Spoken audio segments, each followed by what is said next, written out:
Sa video na ito ay pag-uusapan po natin ang tungkol sa isang mainit na kontrobersiya na bumabalot ngayon dito kay Pi Network.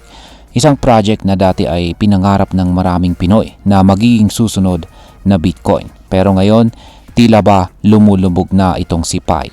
Sa loob ng isang linggo ay bumagsak po siya ng 50%. Ayan, bumagsak po ang presyo ni Picoin ng 50% mula po sa $1.60 noong May 12.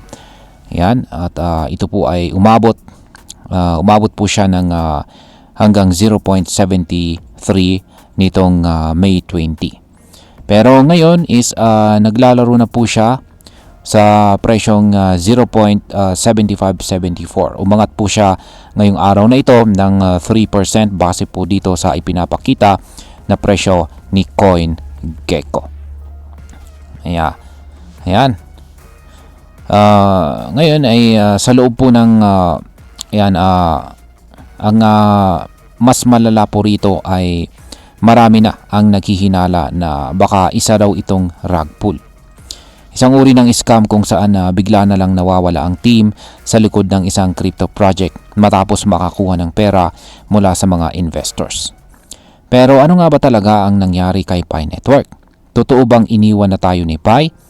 At ano po ang epekto nito para sa atin bilang mga Pinoy crypto traders at investors ni Pi Network? Kaya yan po ang siyang ating pag-uusapan sa video na ito. Pero bago po tayo magpatuloy ay pakibasa na lamang po muna ang disclaimer dito sa ibaba ng ating screen. Ayan, ang source po ng ating balita ngayon dito kay Pi Network ay ang Coin Chapter. Ayan.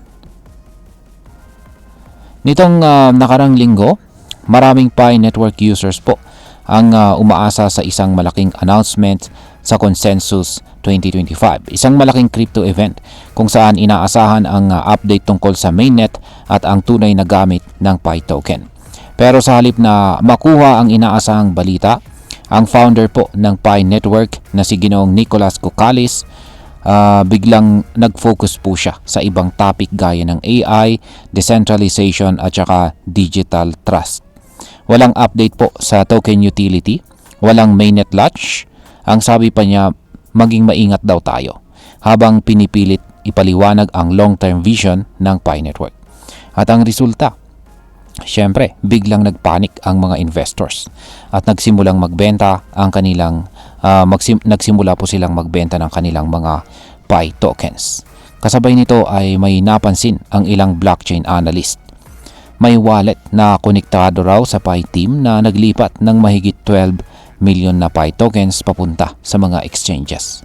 Ang sabi ng team, ito raw ay bahagi ng user migration. Pero marami ang nagsasabing baka ito raw ay insider dump. Ibig sabihin ang mismong developers ng project ang nagbenta habang mataas ang presyo para kumita. Pagkatapos ay pinabayaan na lamang ang mga investors. Ngayon ay totoo ba talaga ang aligasyon na isa itong rug pull? Matapos ang event, sunod-sunod ang lumabas na mga aligasyon ng rug pull. Isa sa mga pinaka-vocal ay ang X account ni Dr. Altcoin na nagsabing ang PiCore team ay nagsagawa ng isang coordinated dump. Ayon sa kanya, pinaangat daw muna ang hype sa pamamagitan ng announcement ng 100 dApps at ecosystem rollout. Pero wala naman talagang lumabas na product.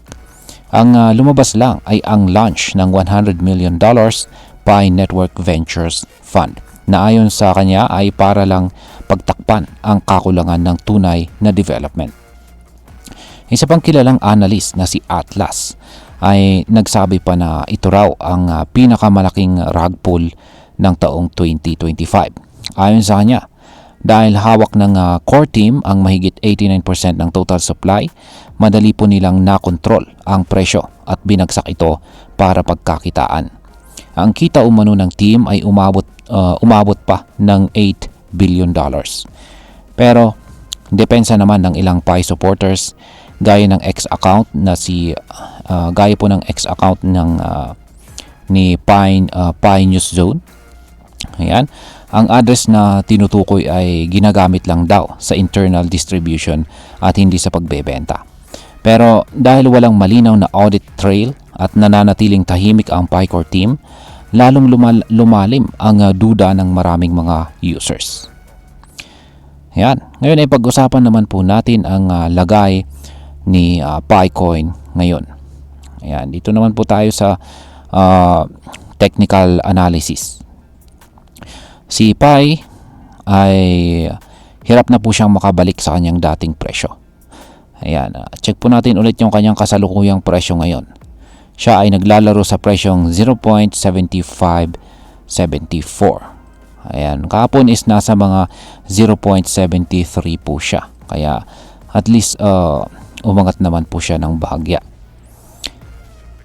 Ayan, ayon po sa mga technical analysis ay kailangan na munang mabasag ang resistance na nakaabang sa 0.85 bago ito muling makabangon. Kung hindi, posible pa siyang bumaba sa presyong 0.68 o mas mababa pa hanggang sa presyong 0.57.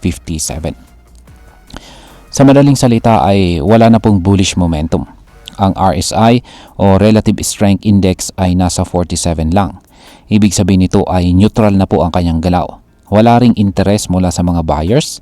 Ang mga key resistance levels gaya po ng 0.85 at $1.13 ay hindi na rin nabasag ulit. Ngayon is ano po ang epekto nito para sa atin bilang mga Pinoy crypto traders at investors ni Pi Network? Para sa atin na naniniwala at umaasa dito kay Pi Network, ito po ay isang wake up call.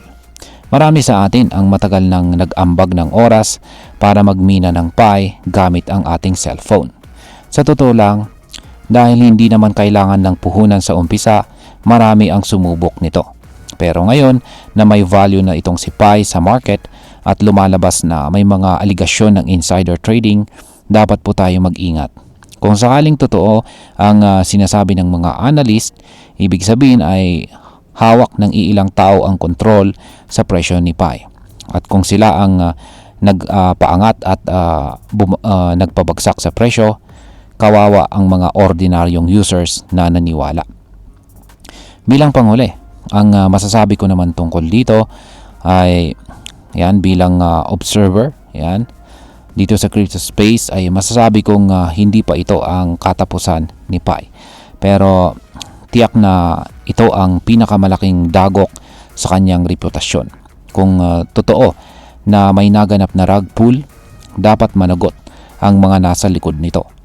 Pero kung may paliwanag po ang PiCoR team, panahon na para maging transparent sila at linawin ang lahat. Sa ngayon, ang pinakamagandang gawin natin ay ang maging mapanuri.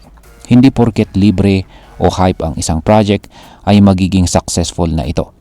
Mahalaga po ang accountability, auditability at transparency, lalo na sa mga project na inaasahan ng milyong-milyong tao gaya nitong si Pi. At ayun, hanggang dito na lamang po tayo sa video na ito mga ka-crypto. Marami pong salamat sa panonood. Ingat po tayo lagi at God bless po sa ating lahat.